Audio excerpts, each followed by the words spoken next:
നടന്നിട്ടില്ല എന്നുള്ളത്. അപ്പം ഇത് വീണ ജോർജ് മാപ്പ് പറയണം ഈ കുടുംബത്തോട്, ഈ ഇതിൽ നടക്കമുള്ള കേസ് പ്രവർത്തകരോട്.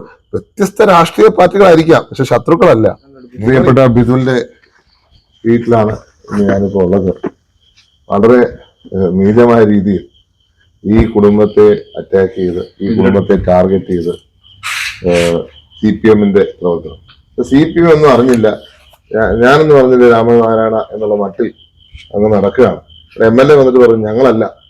ഞാൻ ചോദിക്കട്ടെ, ഡിവൈഎഫ്ഐയുടെ പ്രവർത്തകരല്ലേ ജയിലിൽ കിടക്കുന്നത്, അവരെ ഇതുവരെ പാർട്ടിയിൽ നിന്ന് പുറത്താക്കിയോ? ഇല്ലല്ലോ. അപ്പൊ അതിന്റെ അർത്ഥം ഇതിനകത്ത് CPM-ന്റെ കരങ്ങൾ തന്നെയാണ്. അല്ലെങ്കിൽ നിങ്ങൾ പാർട്ടിയിൽ നിന്ന് പുറത്താക്കണം. നിങ്ങൾക്ക് ബന്ധമില്ലാത്ത കാര്യത്തിൽ നിങ്ങൾ തന്നെ അവരെ ജയിലിൽ കിടക്കുന്നവരെ സംരക്ഷിക്കാൻ നിൽക്കുന്നത്. അപ്പം നിങ്ങൾ പാർട്ടിയിൽ നിന്ന് പുറത്താക്കുന്നതിന്റെ അർത്ഥം നിങ്ങൾ തന്നെയാണ് ഇതിന്റെ പുറകിൽ. എന്നിട്ട് ഇവിടെ വന്ന നാടകം, ഇലക്ഷൻ എടുത്തുകൊണ്ട് മാത്രം MLA വരുന്നു, നേതാക്കന്മാർ വരുന്നു, ഞങ്ങൾക്കൊരു ബന്ധമില്ലാതെ പറയുന്നു. ഒരു കുടുംബത്തെ ഭീതിയിലാഴ്ത്തി. എന്തിനു വേണ്ടി? ഒരു കരിങ്കോടി കാണിച്ചത്.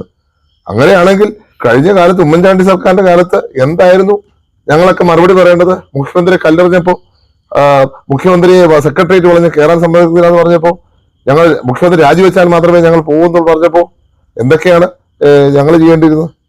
അങ്ങനെയൊന്നും ചെയ്യാതെ രാഷ്ട്രീയ മര്യാദ, രാഷ്ട്രീയ മാന്യത കാണിച്ച പ്രസ്ഥാനമാണ് ഇന്ത്യൻ നാഷണൽ കോൺഗ്രസ് UDF. മുഖ്യമന്ത്രി കല്ലെറിയപ്പെട്ടപ്പോഴും പറഞ്ഞത് ഒന്നും ചെയ്യരുത്, ഒരു സമരം പോലും നടക്കരുത് എന്റെ പേരിൽ നിന്നാണ്. അതിന് വളരെ വ്യത്യസ്തമായി വീണ ജോർജിനെ കരിങ്കുടി കാണിച്ചു എന്ന് പറഞ്ഞുകൊണ്ട് അവരെ ആക്രമിക്കാൻ ശ്രമിച്ചു. ഇപ്പം പോലീസുകാരുടെ തന്നെ മൊഴി വന്നിട്ടുണ്ടല്ലോ, അക്രമം നടന്നിട്ടില്ല എന്നുള്ളത്.